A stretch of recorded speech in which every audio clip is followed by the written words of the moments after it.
So when we think about the emergence of Asia, you have to say, for example, that while the US stock market is now 55% of global index market cap, if you take a look at Hong Kong and China, it's together 4%.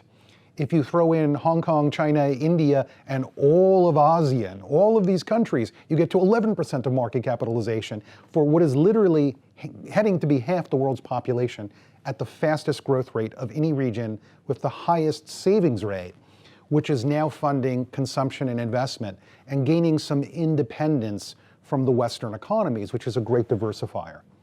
And in Asia, for investors to invest in Asia, part of the challenge for investors is those markets could be opaque in terms of getting information and understanding the underlying companies.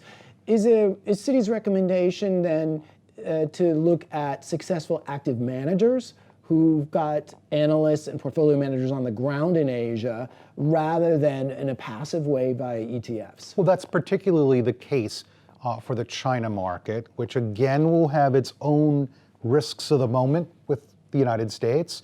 But we have to think about the opportunity to invest in some developed markets, companies, again, that are focused around the region.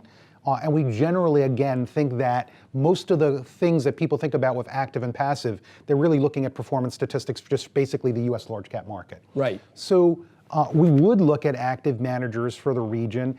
For investors who want to trade short term, which is not, again, my recommendation, but then you might be much better off on the short term basis to be involved in passive managers.